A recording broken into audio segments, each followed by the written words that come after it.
Hey, everybody. It took a little bit to get here, but we are here. I'm here with a new friend and colleague, Geoff Rawa Larden. He is among the founders of ManCamp. It's the premier men's initiation event here in Canada. He's involved in a number of other initiatives, raising the bar and inviting masculinity forward. I'm really excited to get into a conversation with him about men, about masculinity.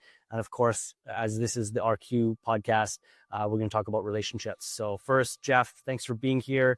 Anything you want people to know about you or what they might get in listening as we get started? Yeah, brother, thanks for sharing. Deep honor to you and gratitude for the torch that you're carrying in the men's movement. And yeah, first thing I would like to offer before I drop into the chattery minds, I always like to invoke spirit and honor our ancestors. So if you're open to me, just perhaps lighting a little candle here, inviting the spirit of our ancestors in. You know, we do this work not only for ourselves, but the generations before us, the generations to come. So invite us. I like to do a little heart coherence. That's kind of a foundational practice of mine whenever I get into interviews and meetings. So I'm just going to invite us to drop into the heart and maybe just take a few breaths here. Let's close our eyes and just ground in, come home to the heart. Let's imagine our heels connected to the earth and roots descending down to the center of the earth as we take a deep belly breath in, filling our belly up to our heart, just holding that in our heart space, feeling that heart coherence. Let a gentle exhale, a gentle breath into the heart. Connect with our higher selves and got us on a little prayer here. Dear Creator, give the greatest reverence for this opportunity to come together in brotherhood. To strengthen this brotherhood movement, we be hollow bones for consciousness to flow through. We welcome the spirit of our ancestors to be here. We honor you. We love you. We deeply appreciate you. We do this work to come home to our hearts, to remember wholeness within, to activate sovereignty, to be the pillars of safety for our sisters to flourish and to protect this beautiful earth of ours. Thank you to our guides for guiding us home to the heart. Thank you, brother, for welcoming me to this podcast. Thank you all those who are taking this in. All right. That feels better. Thank you. Yeah, thank you, brother. Important practice for me to always acknowledge the forces that got me here, get me out of the ego a bit, and welcome that support. And so back to the original question, what can I expect people to take away from this call? I'll just share a little bit about me and why I do what I do. I've devoted my life to support the awakening of hearts and men, to activate sovereignty and remember wholeness. This is a reflection of my own journey of putting Humpty back together again after fracturing him in a million pieces, and seeing how there's a lot more men out there than just myself who had been suffering in isolation. And this has become my devotion to my life's path is supporting men return to the bonds of sacred brotherhood, living in a world of initiated men. So that's a bit about me and my why. And I look forward to digging in deeper into these things. Cool. Thank you. Yeah, I think we're going to get into ManCamp for sure. I want everyone in Canada. I assume people from outside of Canada can join for ManCamp. Is that right? Absolutely. Any brothers who answer the call, it's a rallying cry for the brothers to gather and to raise the frequency on this earth, So absolutely. We had some brothers flying from Jamaica last year, a couple from the States. So it's just beginning. Yeah. All are welcome, Beautiful. baby. All are welcome. We want to see the world collide here. Spread the seeds. Absolutely. So, for me, the two pieces, I think there's a bunch, but like you talk about brotherhood a lot, and there's a theme that comes up quite a bit in circles that I'm in and in work that I do. And that is something like where are the fathers? And so I'm curious if we could start with a conversation around what can feel like the breakdown of masculinity, maybe the breakdown of the family and the community for humanity. And maybe anything about your personal story, or what role does that kind of eldership and fatherhood play in men coming back to themselves and masculinity coming back to wholeness? Yeah, beautiful intro question, brother. And that one resonates deeply with me. So the role of the father, I mean, it's so imperative. My personal journey has been, this has been such an inspiration for me of doing this work, was the fact that I had suffered for some time in isolation, some time in the darkness, we'll say, living a life that was deeply misaligned from my heart and soul. And through my own journey of coming back to some form of well-being, still a long way to go, I recognized there was an addiction to shame and guilt. And why do I share all this? So at one point, the ego broke, and I had to take off some of the body armor, and I went to see a psychiatrist. And through that, I recognized I've been carrying a lot of father wounds, a lot of blame of why I went to the streets at a young age. You know, I spent 20 years in the drug business, climbing to the near pinnacle of that industry and empty inside. And I blamed a lot on my father for feeling like I wasn't safe at home, for not feeling like parts of me were welcomed there, for feeling emotionally constipated and feeling like I couldn't express, couldn't bring relief through crying. And I had very limited role models from both sides, mother and father, of what it meant to be emotionally intelligence. You know, emotions were swept under the carpet. Fear, expressions of anger, expressions of sadness, grief, all this stuff was not something that was welcomed in my childhood. Through this experience of going to psychiatry and recognizing how much I was blaming my father, I decided that I had to go and face him. And I remember I was so wound up at this time, a lot of anxiety coming up, and just living a troubled life. You know, I was the weekend warrior and was known as the last Viking, the amount of alcohol that I could consume.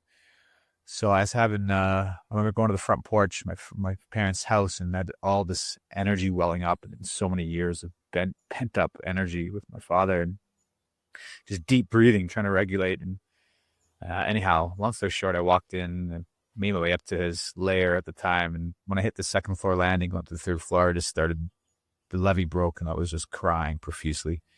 And I walked up into his office, and I said, "Dad, I got to talk to you." And first thing he says to me, which is a lot of my childhood wounding, was like, Jeffrey, he's like, "Are you going to jail again?" Just like too annoyed to hear me. And that was my wounding growing up, was like fear of coming to him with problems. He was just so wound up. In that moment, I said, "No, I'm depressed and I don't know what to do. And I need your help. I need you to be my father." Oof, emotional just talking about it. And he says to me, he's like, he broke down and said that he was struggling with depression until his 50s. And only in the recent years had he been comfortable with his own thoughts.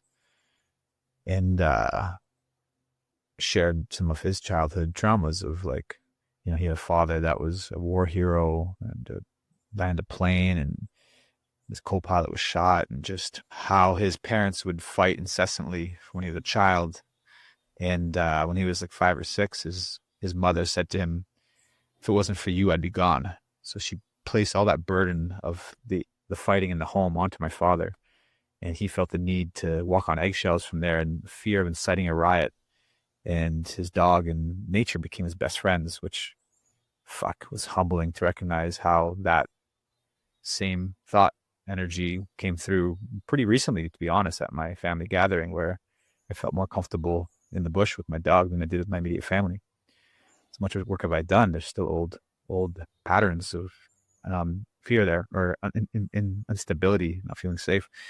Anyhow, so that moment shifted tremendously from him being the villain in my life to him playing the hero, where I really saw this was a man who suffered internally with depression, with guilt, with shame, and all the while raising 4 children and working 60 to 70 hours a week. I was like, holy fuck. And part of me, I drop F-bombs at times. And You're free. Welcome.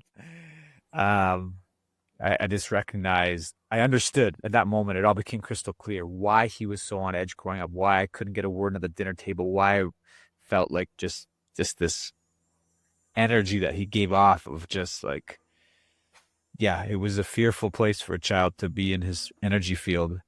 In that moment, that was 2012, interestingly enough, the year that my calendar ended, when coming into the age of Aquarius, the feminine, that was the year that I started to embrace more the feminine ways. So I made a choice at that time that I wasn't going to be living in my 60s and just overcoming depression.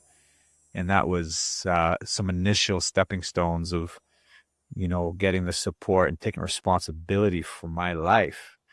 And, from my truths through doing this work is that, the generations before us, whether there's so much trauma that's passed down from generation to generation. Trauma doesn't just disappear. It's something that we need to process, and getting more into an understanding of energy, shamanism, things of this nature. If our grandparents go off to war, there wasn't ritual and ceremony for them to bring healing, to actually shed that energy out of their fields. Ritual and ceremony back in tribe days were something that was such a staple of community, and never mind not having community to process this stuff. So that the people who've had those imprints in them of war, if you don't process it, it gets passed down to the next generation and to the next, until somebody has the balls to stop and feel the pain. And so I really believe that it's our duty to extract the gold of our parents, of what they embedded in us, and then fill in the blanks of what they weren't able to. And for myself, as I said, emotional intelligence and having my voice, the power of my voice, I was very fearful from the behavioral punishments and things of this nature, of speaking my truth. So it's been a journey of reclamation of these parts. So much of this work is for healing the generational traumas. I don't believe time is linear. And the necessity for generational wisdom to be shared and passed down, like, long gone are the days of elders sitting around a fire and sharing wisdom with the next generations and so forth. And, we didn't touch on really with Bold and Centered is the men's movement that I've launched, inspiring men to take bold and heart-centered action, recognizing we're spiritual warriors and guardians of the sacred. Bringing back the elders, we're bringing back the ceremonies, the fires, and the necessity for that generational wisdom to be shared. So back to that original question, the importance of the father, it's words can't describe the necessity for that. And now there's our birth fathers, and then there's, the elders and people that can also provide that kind of mentorship and that kind of eldership. And, we're really a stand here with Bold and Centered to provide that. ManCamp is a initiation ceremony of festival celebrating masculinity that was seeded from the vision of Bold and Centered, and partnered with my co-creator Adam Lewis. So it's all tied in together. And at ManCamp, we bring back that generational wisdom. We have a council of elders who come together to steward the fires and to provide that mentorship for the next generation. So I hope that touches and answers that question. I'm happy to dig a bit deeper if it feels alive for you. Yeah. There's a couple of things I want to kind of pull out of that. And, I like these conversations to be focused in topics, but broad in where we want to go. Like, I just trust that where you want to go with the questions I ask or the things that I pose is just right. So thank you for going there. I hear your personal story in what you shared there. I also hear a kind of meta story around one thing that came up while you were speaking is like, no parent wants to hurt their child. And so if and when that's happening, the parent is wrestling with their own difficulties, their own demons, their own trauma. And so oftentimes it's easiest for a child who's been hurt by their parents to place the parent as the villain in the story. And that's understandable, but at some point we need to step out of victim and see a fuller picture. And so, I also hear you speaking about when that multi-generational wisdom can come through. I think that's ideal. And how and wherever it's not available, it's upon the individual to step in and say, like, what can I lean into? What can I open to? What can I begin to work with and cultivate that brings to life the archetype of wholeness that exists in all of us. So I believe that in spite of whatever brokenness may be there in our conditioning, we also have seated within us this capacity for wholeness and this blueprint for wholeness. So I'm curious if you could speak, whether through your own personal work or through what happens at ManCamp, like how do we access, whether through that kind of lineage of wisdom or through our own access to the intelligence of life that lives in us, how do we start to bring together these pieces that can feel so painful and broken so that they can come into right relationship with each other and so that we can come into right relationship with life? Love the questions, man. That's profound. It's deep, and that's definitely a multi-layered answer. Just dropped in for a second here. Yeah, the journey back home, is a long one. From the mind to the heart. This has been my journey. But coming back to wholeness, reminds me, like, I lead initiation ceremonies in many different forms, and one of them being the 10-week archetype program that I'm currently leading right now. This is my second iteration of it, where we guide men into processing some of the limiting patterns, the belief systems that have been imposed on us through, could be parental belief system, society. And my truth is that when trauma occurs, which is generally a form of an experience that causes a lot of pain, that goes unprocessed, it gets repressed and stuffed back down from whatever conditioning we were taught, and not having the support to process it as children. We don't have the tools, parents not knowing how, not having community or tribe, and it gets internalized in our energy fields. And part of our spirit, or part of our soul, is we get fractured there, and then comes in the ego to protect us from not feeling that pain again. It was too much to process. We didn't know how to process it. So that could play out throughout a man's life, is that it can be, I'll speak from my own experiences, which I'm working through a lot of reclaiming parts of myself that have been operating from trauma, which has led me to, 20 years in the narcotics, in the underworld, in the shadows. And even coming out of that and walking away from that, I still find that I was living off grid, removed from society. And I thought that I was living my truths of, like, claiming sovereignty and removing myself from the systems that I have little faith in, that basically maintain our well-being, our livelihood, being dependent on systems of, how we heat our homes, food, and all this kind of stuff.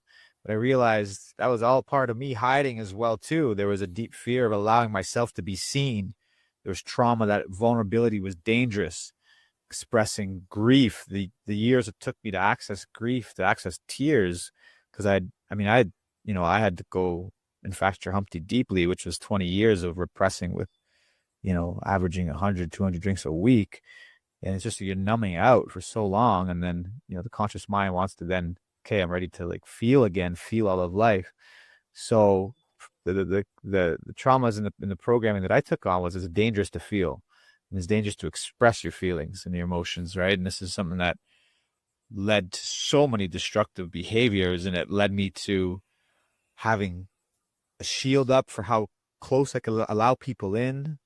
I've never embraced being in love. I'm 44, and I'm just now embracing a relationship for the first time, where it was like, I had all these beautiful women in my life, but it's like, oh, they got too close. It was like this exit valve where it was like, oh, that's dangerous.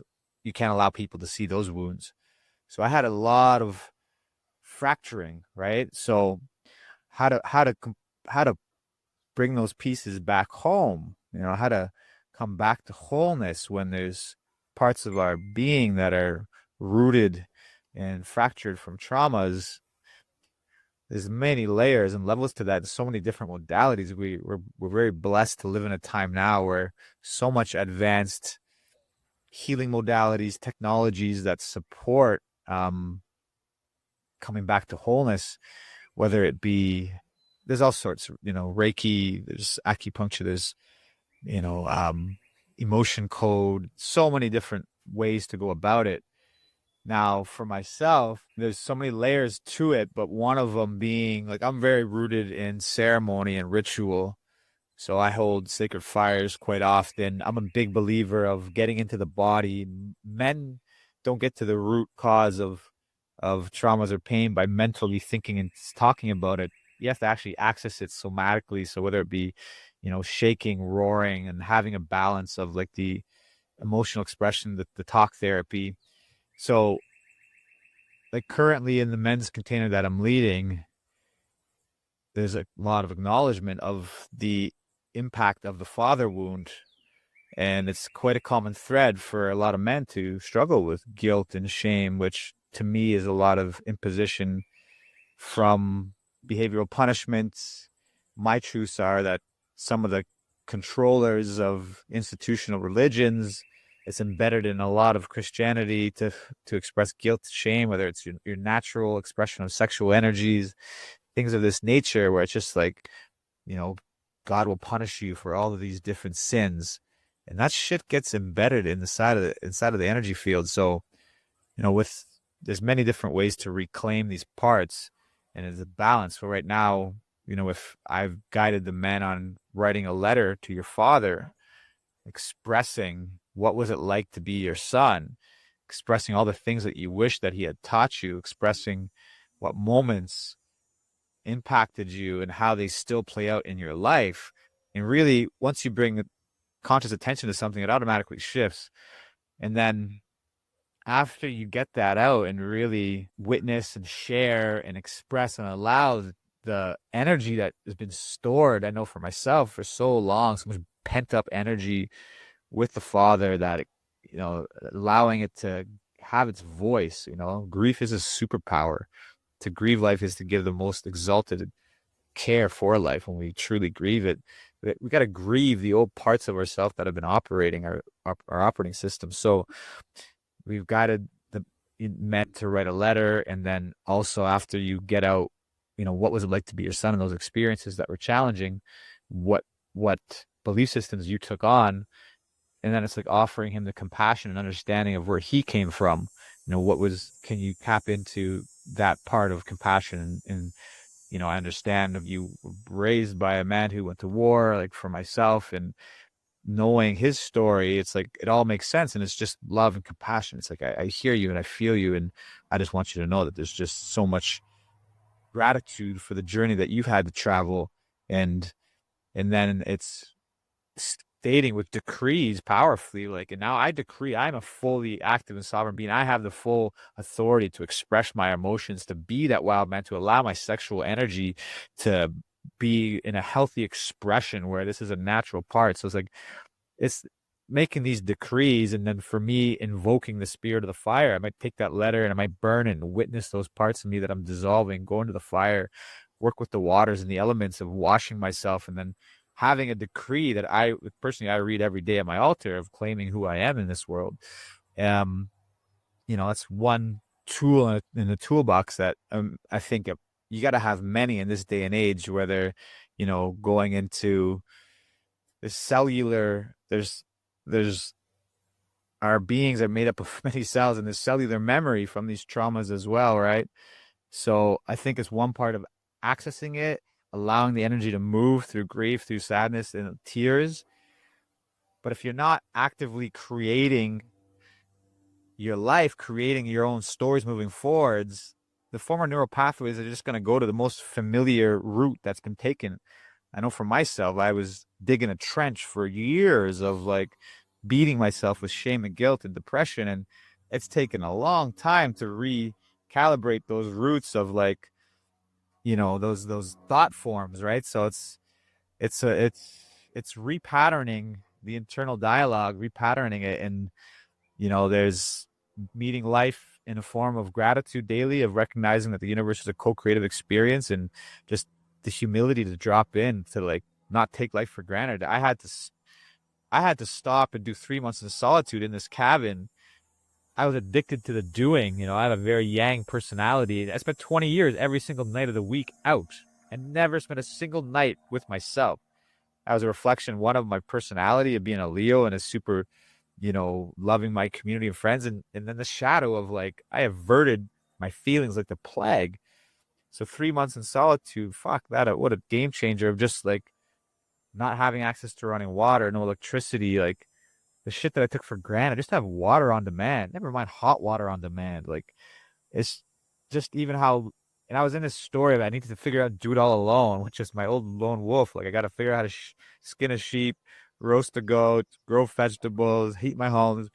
And that was like the lone wolf where life is supporting us on the deepest levels, even from like the fact that somebody made a fork to even like have the simplicity to eat our food, like everything I took for granted in this world. And I had to slow down enough to process so much pain to like then realize like, holy shit, how selfish and how self-absorbed that I've been with my own pain that I can't even slow down and stop to appreciate life. There's a book that it reminds me of, the book's name, The Hidden Spirituality of Men, I believe, something along those lines. They talk about 4 different ways that a man grows by. It's the via positiva, meeting life daily as a co-creative experience, and the gratitude practices. And there's the via negativa, which I believe is so instrumental for men, because a lot of us conditioned to be the doing, the providers, and constantly in our to-do lists. Via negativa is consciously going into the shadows, slowing down, doing the vision quests, plant medicines. Vision quest is something that I'm very passionate. We've brought back with the help of our elders on the lands that I steward. We do a yearly vision quest for men where they go back and do a 72-hour dry fast at Sweat Lodge, and going into the cave, going into the darkness, intentionality to do some gold mining and sift through all the rubble of all the placed upon us societal burdens, expectations. If you're not doing the daily rituals, the daily routines, how much emotional baggage gets stored over in our energy field, which can prevent us from accessing our connection to spirit, our connection to God, creator, source, whatever it is that terms you use, your higher self. So the actual necessity to do seasonal maintenance, to me, it's quarterly, whether it's a vision quest, a 3 to 10 day fast, plant medicine ceremonies, and building a dark retreat space. So all of these things support us processing the unprocessed. And I think it's much more vital for a man even than a woman necessarily, as women have their natural cycles monthly where they go into a death cycle. We don't have that, so they're processing energy and releasing. If in this day and age too, a lot of women are disconnected from their cycles, and that's another thing that's a whole other topic of conversation. But if you're a man and you're not taking the time to stop, reflect, we're sold manufactured dreams, and we're bombarded constantly with external stimuli, and to have your own connection to who the fuck you are in this world and ask for guidance from a power that's greater than the next medium, the YouTube speaker, or whoever it may be, that's the bridge between you and spirit. That's really, for me, my mission has been to take it less. There's so much wonderful information out there, but I had so much noise in my head. I just been doing my best to just like shut it out. So hence when I come onto these podcasts, it's like, it's got to be deep value and truth. And I think the greatest guides guide people to find their own connection to source and God. It's not from somebody telling them you got to chant more, this more, that more. Everyone's got a different path to get there. It's what is it resonates in your heart. I know for me, it's been ritual, ceremony, getting back to the lands, walking the earth, and singing. Singing has been my simplest tool of coming back to the heart. So there's many different tools. And then, there's the creative via creativa. There's another way of like meeting the life with your creative energies, whether that's through beauty, through art, through drumming, through singing, all of these different expressions of this is all part of energetic hygiene and mastery, I think. And can't remember the fourth one right now off the top of my head. Creativa, positiva, negativa. There's another one. But so back to the original question of how do you put Humpty back together again? To me, it's there's the maintenance work, which is the daily like morning rituals, the decrees of like claiming with authority who you are, and being consciously aware of how your shadows sabotage and operate. I'm like, okay, that's my fear of expression. And yeah, I can allow it to run the show, or I can re-pattern by, I'm going to show up on this podcast and speak authentically with my true are. And it's like the constant acknowledging of the limitations, where it's not like I used to beat myself with dummies, like, I don't feel this, buck up and deal with it, be a man. It's like, okay, no, thank you. You're here to protect me. You try to keep me safe, which can keep me small, but I can do this now on my own. I thank you and I love you, but you're not running the show anymore. And it's like choosing that alternative path. And the more you do that, the more these voices of the inferiors start to lose power. They realize, oh shit, where's he at? And sometimes they come on strong when they're trying to hold on to power and they're trying to keep you sabotaged. So it's like, hence the bold and centered. It's like the bold action that's going to repattern while staying centered in the heart and maintaining that, that centered space. So it's a journey, right? And being able to repattern these subconscious programming and also the maintenance of doing some form of energy work, the energy healing, right? Like I know for me, my tools are working with the elements. That's my strongest gift, Mother Earth, sacred fires, things of this nature. And I welcome expanding more and having like regular, whether it be, there's Reiki, there's emotion code, there's so many different ways to repattern the subconscious and to access some of these, repressed feelings. So that's like that one we could spend a whole podcast on. There's so many different tools for that. Yeah, totally. As I'm listening, I'm aware that we all carry unprocessed stuff. We all carry what was often referred to as trauma. Some of us more than others. I get for you there were some pretty deep wounds coming from childhood and showed up as a kind of dark path early in your adulthood. And I spend a bunch of time working with homeless youth and young adults and people in pretty dark places. I spent a lot of time in AA and NA environments, and along that professional journey that I was on, I found out that something or in the neighborhood of 50% of people that find themselves in full-blown addiction actually get clean, which I didn't know. I think the impression that I had from the outside looking in was, once you're there, it's like game over. That's your life. That's your future. But enough people don't make it back. And even if we're in recovery, what they call recovery, that doesn't mean you got it all. That doesn't mean it's all good and everything's sorted out. It just means you're not on the street or like right at the edge of death because full-blown addiction kind of has you. But I always like to ask people that have been to pretty dark places, that have made their way back to something we might call, a good whole place. Like, how did you make it? Like, what for you felt like the difference? Because I'm sure you've been at some big crossroad moments in your life. For you, what helped you make the, I'm sure, not easy decision to start to turn and face yourself, and to start to turn and feel yourself, and to start to turn and care for the pieces that didn't get care? Because I know that's not easy to do, especially when life is holding so much pain. Yeah, that's a good question, which might be long answer. To me, there was many, I'll use the word inflection points, like moments of shifts that took place that changed my direction. I'd say many choices that saved my life.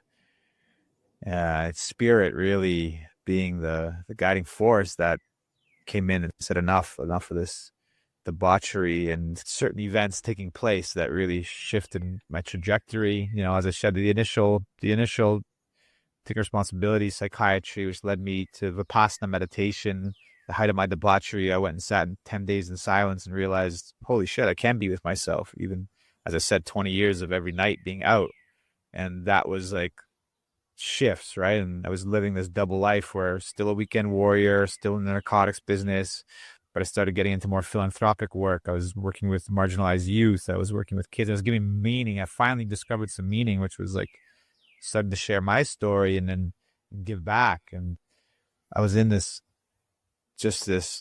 whirlwind of change where I struggled with my own belief in myself that kept me in the drug business longer than I wanted to. I just didn't think that I had the tools. All I knew was that business from high school days. I didn't fit into a lot of societal standards and from the like education system that didn't necessarily serve a child like me who probably would have been labeled all the things, ADHD, OC, all those things. I couldn't sit still and read from a textbook and then want to go off to a career for 50 fucking years of my life. Like, put a needle through my head. So I went to the underworld, and then, you know, the belief system I took on is that I'm stupid. I had a struggle with attention, and I couldn't retain information with the way that things were being taught to me. I'm a visual learner, that I had little belief in other ways. So why I share this is like, yeah, I built enough confidence up in myself. And then I had some other blessings where somebody who was working for me, you know, ratted me out per se. And I was facing 4 years in jail. And as I was in this space of facing time and building out service and doing a lot of outreach, you know, a month before trial, I said to the big guy, I said, listen, I'm done here. I don't know how I'm going to succeed or how I'm going to move forward in life, but my heart can't do this anymore. And if my time is better spent in jail than out, I surrender and accept that. And if it's not, then hook a brother up. And sure enough, you know, I went to trial and I got off on a technicality, and it took my blessing, and I walked away from that business for good, which was another choice that I say saved my life. I couldn't do it anymore. I was dead inside. And, you know, this led me to a journey of reconciling with my own heart and exploring, getting back to the origins of civilization and living amongst tribes, you know, going to stay in the Amazon with the Shipibo tribe, which is where my name comes from, full name being Rawa, spending 3.5 months there working with the plant medicine ayahuasca, which was just a whole scrambling of my ego holding on to power and not wanting to surrender, which took me to the edge of fucking schizophrenia and insanity. It was wild having to work through that.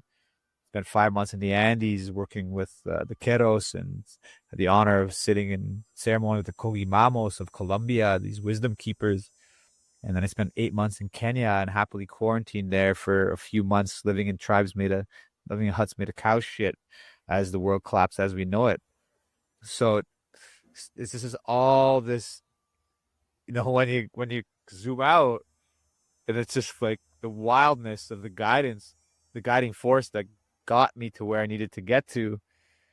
And that's why I say spirit was the guiding force, like, right? Like, who orchestrates a play better than that, where, you know, you have to get arrested, face time in jail, you go off on this crazy journey, no plans, sell your house. And I did a whole Etch a Sketch. I had to leave my whole life behind me, right? I sold my house. I was in debt. I threw away all my 3 phones, and I said, I'm ready to live here. And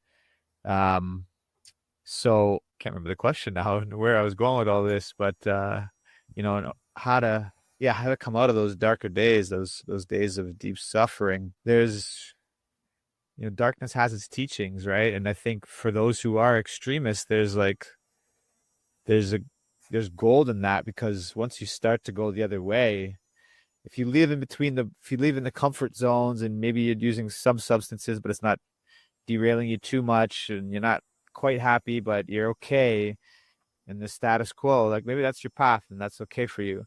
But those who are extremists, who are really weighed down by addictions and really struggling with their well-being, like, you bring that to the other side of when you start to take responsibility for your life, and like, you go as deep into the healing work and into that aspect as you did in the darkness. I had a brother who I met at a Vipassana who shared an analogy I like to use. He's like, he worked at a strip club and was the GM and had all the fruits of the darkness in there, the drugs, like, you know, many, you know, orgies, and all the shadow side of, you know, lust, and just whatever he wanted was there. And he uses analogy of a bow and arrow. It's like, when you're so far in the darkness, the further back you go, the more tension, the more stuck you feel, so tight. And then when you're ready to release, you just come out the other side like a bow and arrow, like an arrow just darting forward. And it's like, let's go, let's get living. So, you know, first thing to me is humility. It's like, for me, cracking that initial body armor, I was saying, I need fucking help. That was the toughest thing for my ego to admit as a man, you know, so foreign to the conditioning and programming that I was accustomed to. So that's the first thing, is cracking that first layer of the protective layer of the ego and surrendering to receive, you know. And then from there, it's like, once you put that out there, that you're ready to live and I'm ready to take ownership. I don't know how, but you got to invest in yourself too, right? Like that was the biggest thing for me. Like I've done landmark training, studied with some form of Taoism, was into Vipassana meditation. And then, on the journey of seeking, you come back home to yourself at some point. For me, the journey back home was guiding me back to Mother Nature, into working with the elements, into recognizing that everything I sought was like within. I think there's beautiful guides on this path, but we live in this time too of the guru complex, where we're looking for mediums between us and creator to guide the way, which at times is necessary. And just, I know for myself, I gave away a lot of power at times to just so thirsting for some elders or somebody to support, giving me some sense of wholeness within that. It was all part of my journey, and the recognition of things like the vision quest and slowing down and going inwards and really connecting to your own personal power, to your own sovereignty, I find is so instrumental for myself. And so for anybody out there who's suffering and struggling, like there's always hope. There's always hope. You got to keep that faith alive, that there's accessibility to a better pathway forward, and then you got to take action. You got to put on that warrior hat. We're just like, I'm not going to allow these shadows to run their show, and just have conviction and really move forward with like, okay, like what is it I got to do? Is opening up. I'm suffering, I'm struggling, and I need some help. And watch how many people are there to support, right? And that's a big part of the Brotherhood initiative too, right? It's like, we don't gotta go at it alone anymore, right? The day the lone wolf is over. There's so many people, so many men, so many women too, suffering in isolation. And the first thing too, sometimes, is just being witnessed and allowing that energy to move and speak to, and emotions to be processed and felt. That alone right there is a great first step. And then a devotion to like getting the support you need, right? Whether it's working with a guide, working with a coach, people you trust that will, support you in remembering who you are really, right? That's the greatest coaches, is just reflects back, like to find your own path to what makes you connected to God, connected to your heart, connected to love, So yeah, I feel pretty complete there. Cool. I'm curious, you're obviously steeped in this men's work world. I hear you talking about fire, about transformation, about brotherhood. Can you say a little bit more? I know ManCamp is coming. I'm feeling really excited and fortunate to have connected, and that I'm going to be able to come and help tell some of the story of ManCamp and what happens there, and hopefully share a little bit of my magic. Can you share for men that might be interested? It's coming up in September. What happens there? What can people expect? And then for sure, how can they access information on attending? Yeah, absolutely. And my heart just warms just reflecting on the potency of what ManCamp was last year. So, on my mission of launching Bold and Centered, which is a call to action to unify the Brotherhood movement, and I realized I had these deeply transformative weekends on the lands where men were going through these breakthroughs.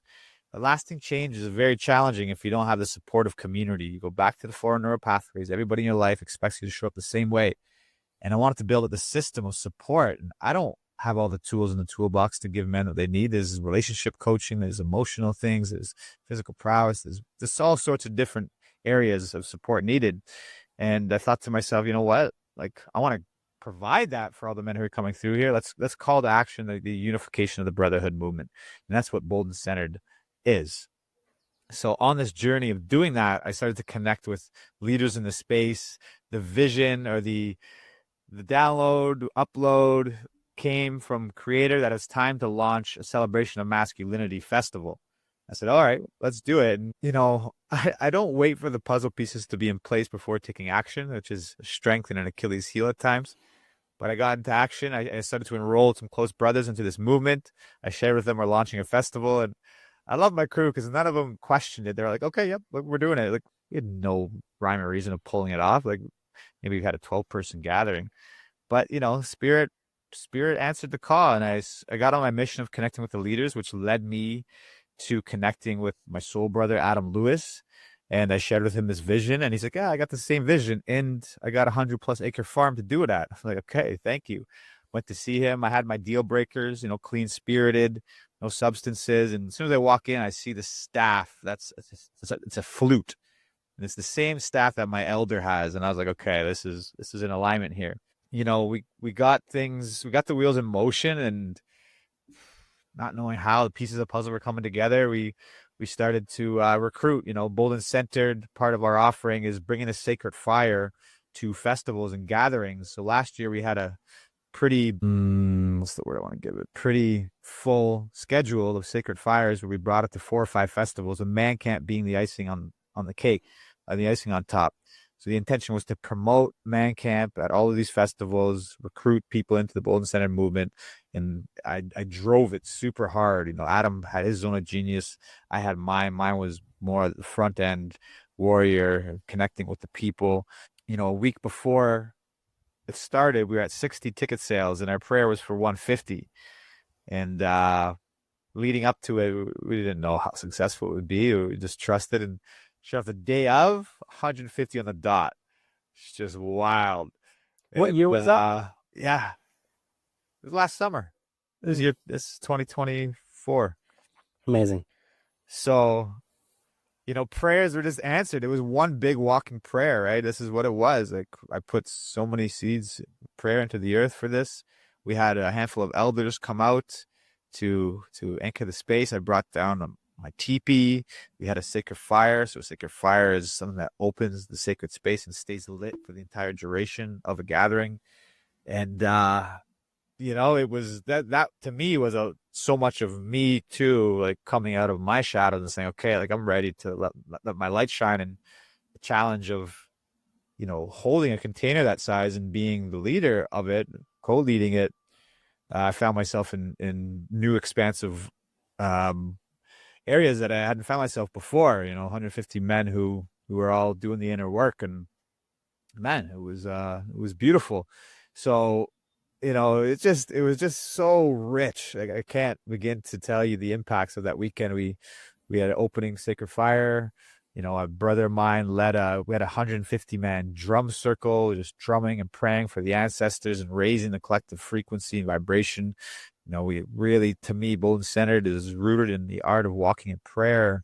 Gave out tobacco pouches to everybody that offered tobacco to the fires, to call on their ancestors, to call on the ones they loved. And then, you know, Saturday was a buffet of workshop, working with the archetypes. We had, you know, ManCamp was just that, an extension of Bold and Centered of calling to action the unification of the Brotherhood movement. So we had all the men, not all, but a lot of men who are prominent and actively supporting brothers access their personal power, come out, lead workshops. This is really it's for the collective. You know, I may have been the original seed with Adam, but the intention of it is to really make this something much larger than that. This is a movement. This is something to inspire, you know, men to get the support that they need. So we had a workshop, and then Saturday night was celebration of life, DJs. We had a 150 man mosh pit. It was just a banger beyond words. Like, and then Sunday we had a powerful close. We did the King's rounds, and honestly, just seeing. I did 5-6 festivals that year, and it was the most joyous one that I'd been to. Like, all of the men, like, I never thought it was possible to have 150 men together, just expressing love, holding each other, going through challenges. It was just so beautiful. Like, men of the heart coming and contributing their energies, from DJs to cymatics to lighting, the stage building. We had tiki torches, the elders. It was just such a beautiful reflection of what's possible when men come together with a common vision for humanity, and just everybody wanted to contribute their medicine and their magic. And it was just, everyone walked out of there with a much deeper connection to brotherhood, this camaraderie with erect spines. I saw men afterwards who you could just see the shift, that women coming to me and thanking me for the shifts that went through with the men. I think that's one of the key elements of why we do this work, to process with each other and alleviate some of the pressures on relationships. When we can come to men and have reflections from men and challenged by men to grow, we support their relationships at home with their loved ones and their families. So to me, ManCamp was much bigger than just the actual gathering. This was like putting into the multiverse. The men are ready. We're gathering. We're doing something on this war of masculinity. Enough men dying in isolation and suicide. And this year we're aiming to capture a documentary. And it's just that. It's putting it out into that collective pulse. Like, we're doing this. The men are gathering. Last year we created ripples, and this year we're making tsunamis, right? And this year when I was talking to Adam, I was reflecting on it. And, you know, bold and centered stand to live in a world of initiated men. We're going to run these initiation ceremonies after ManCamp. And I was like, wait a second, what am I doing? Like, ManCamp was a fucking initiation ceremony. That's exactly what it was. So this year we're leveling it up and standing in our power of being Canada's premier men's initiation ceremony. And how do we do that? What warrants that? We're bringing in, you know, the elders, the drumming. We're going to have 2 40-person sweat lodges where everybody on the Friday is going to run through a sweat. We're going to have breakout pods with experienced leaders who hold men into going into the shadows and looking at these limiting stories, processing it, raging it out, crying it out, sweating it out. And then we're going to flow into same things last year. Saturday, the buffet of workshops. We're going to have so many different activation stations. This year we're doing a barbarian station with racks of lambs and goats. With so many men stepping in to contribute, you know, a celebration of life, DJ. We're going to have 250-person drum circles, elders' wisdom, and just men who come together who really, truly are there to support each other. And it's, it warms my heart immensely. And how we topped last year is going to be a challenge, as it was such a banger. But I know with the team that we have and the dedicated brothers coming together that it's going to happen. So, you know, if any brothers out there feeling the call, right? If you're feeling the call to sacred brotherhood, if you feeling like, you know, your circles. I know a lot of men, my past, I had men in my life, but it was all surface level, you know, sports, women, drinking, all these kind of things. You know, if you're a man ready to really expand and ready to be held in brotherhood with men who are relating to you from the man that you want to become, and having intimate talk circles and just really held to live into your fullest potential, like, this is the place to be, right? These are men who are doing the inner work, stepping into their full heart-centered warriors. And to me, that means embracing the way of the feminine too. What is the heart, right? It's the feminine, be able to feel all of life again, right? So, you know, there's we got a website, mancamp.ca, and always feel free to reach out for me and ask for more information. And the biggest thing for us is getting the men through there who feel the calling and who are being activated to answer that call. So that's what I got to say about ManCamp for now, and happy to feel more around that.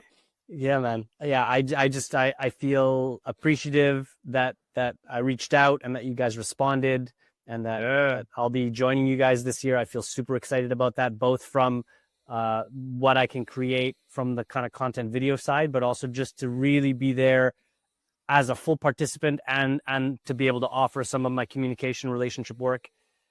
I feel like, you know, to bring full circle to this conversation, you know, we started with a bit about your story and what allowed you to break through. You spoke about now being a time where you finally feel like you're really ready for a relationship. This is really a relationship-centered podcast.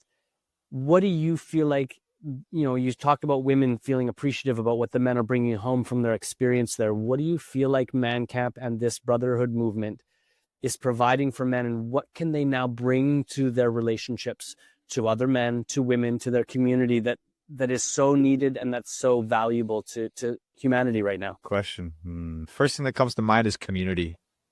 You know, healthy community where men can be authentically expressed, to be held in their truth, to be held accountable, to live into their potential, the men that they claim to be. You know, one of the agreements I put in, we're not here to wound worship. There's a space for all of that to be put into the fire. We're here to hold you to the man that you're claiming yourself to be in this world, and constantly reminding you of that. So the biggest thing to me is coming back to, I use the word tribe. You know, what is that? It's a bit more richer than community. It's really a tribe of men who were there to support each other thick and thin. So Bold and Centered ManCamp, we provide that, right? With Bold and Centered, we have a 300-person online WhatsApp community where we do weekly fireside sit-downs, and invitation for you is to lead one there too, where we strengthen a brotherhood. And ManCamp is as of right now a one-off festival one-off men's initiation ceremony, both of them, to be honest.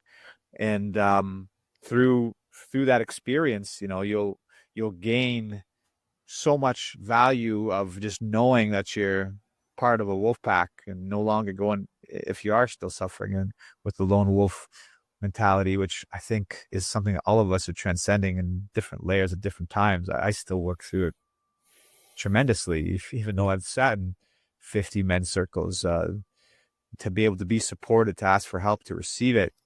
And, the work comes in the integration, right? Like, the work comes in how you integrate these peak experiences. Like, you can allow it to be just that, a peak experience, and allow the energies kind of dissipate and look back like, oh, that was a great time in my life. And maybe there's some lasting effects, but what Bold and Center is about is creating the integration, right? Where we have the 10-week programs to support men integrate. You come into the community, you can join. There's the free one where it's a weekly fireside, which is a toe in the water. And then there's the deeper ones that we're building out right now, which is the 10-week initiations. We're going to have closed men's circles, which is going to be focused around accountability to live into your fullest potential and getting involved, right? So it's up to people. The door is open. It's up to you to walk through. So the experience in itself, you'll experience workshops that can be transformational. Really, it's really, to me, it's like shaking the snow globe a bit sometimes. When men are stuck, you need something to like shake the snow globe and make some changes. And this isn't just about men who are stuck. This is about men who are committed to living in a world of empowered men, to create that neural network, to create that system where it's just continuing to build. Like, that's the mission, right? Is to live in a world where men have accessibilities to men's circles on a global scale, and just like starting to create that network.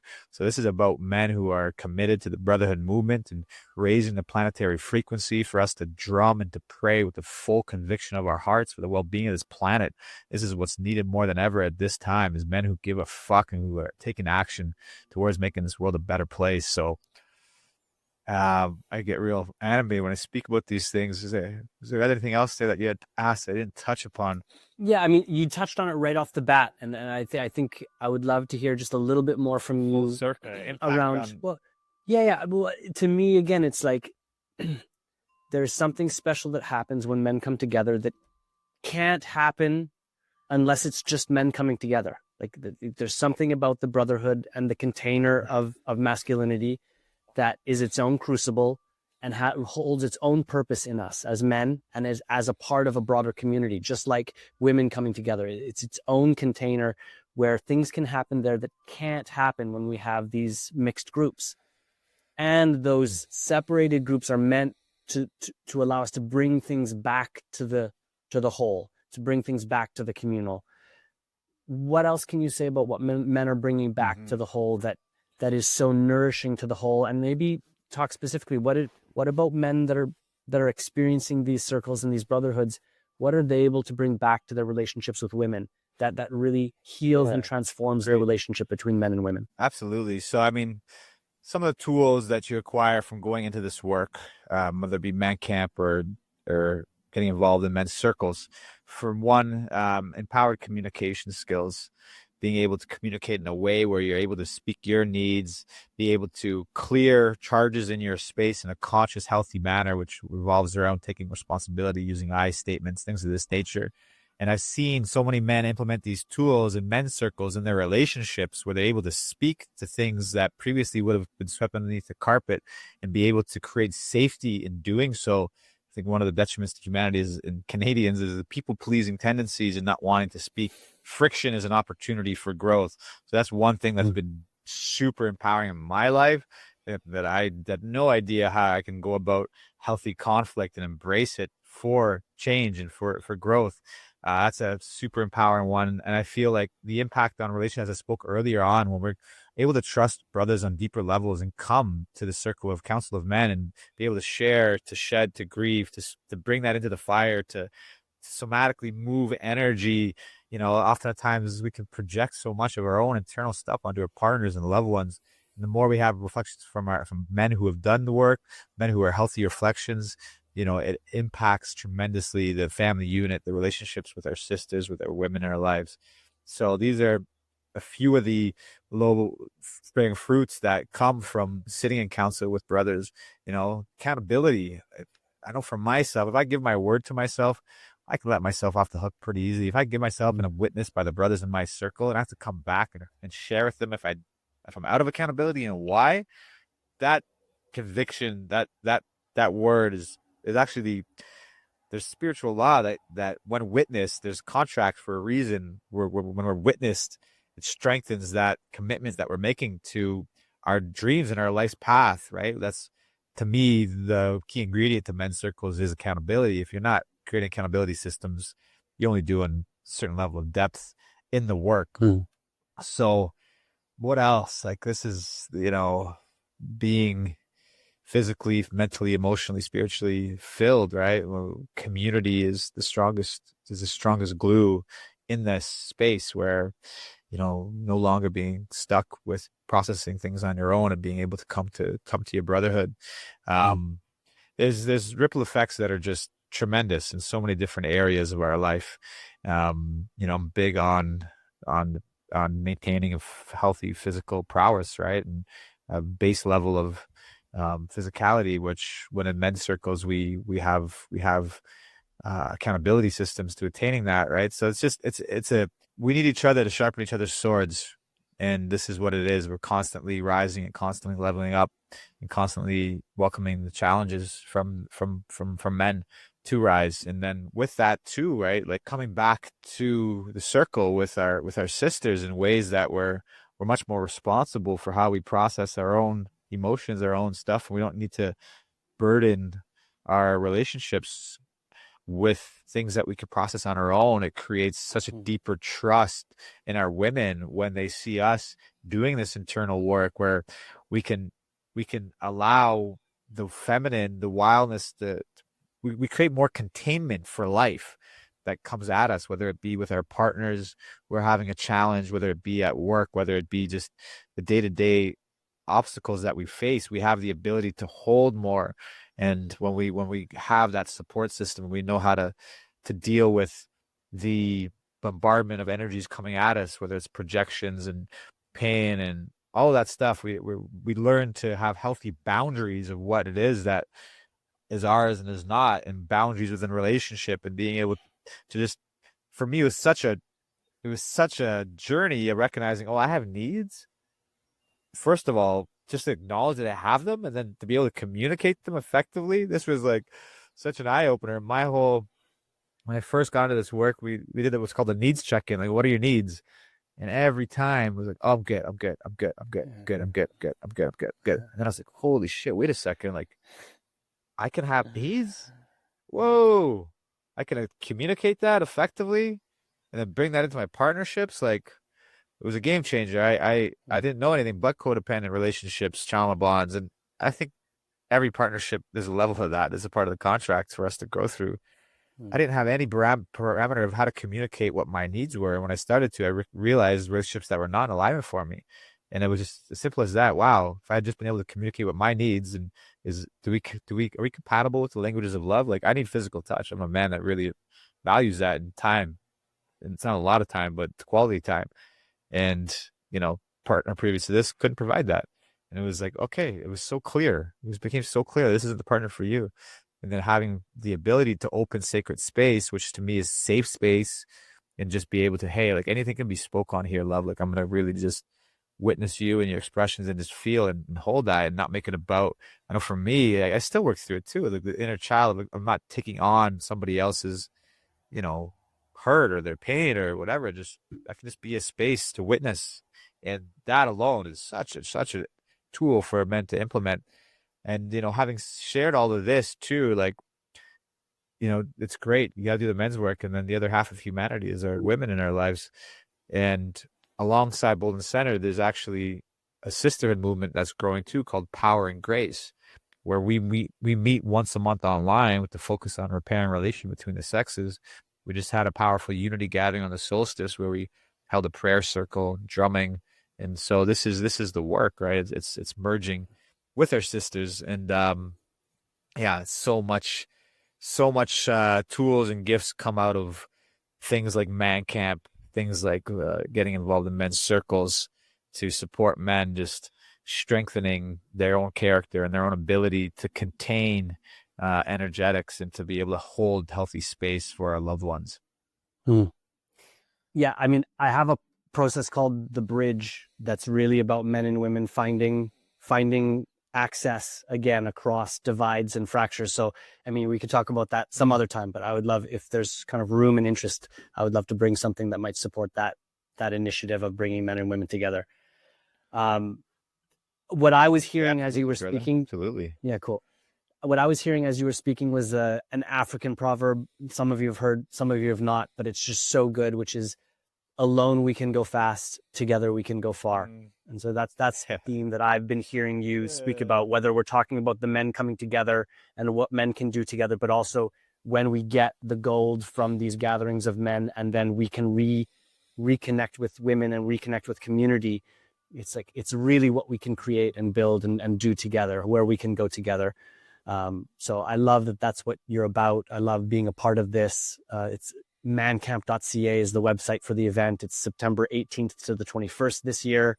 And for anyone interested in this work, Geoff, Rawa, Larden is findable. I'll make sure links for your website and the ManCamp website are in the show notes for the podcast. I just so appreciate you taking the time to be with me, to share your story, your journey, your wisdom, and what you're up to in the world. It's beautiful. And it's just a moment for any last words that you have before we call it for now. Yeah, my brothers, I love you. And it's safe to love, safe to feel, safe to come back to the heart. This is the mission, awakening hearts and men. So this is my devotion to the world, and I appreciate men like yourself, Dolphin, who are inspiring brothers to recognize that. So you're not alone, brothers. Together we rise. Thank you, sir. For everybody listening, thanks for being with us. And until next time, love well. Yeah.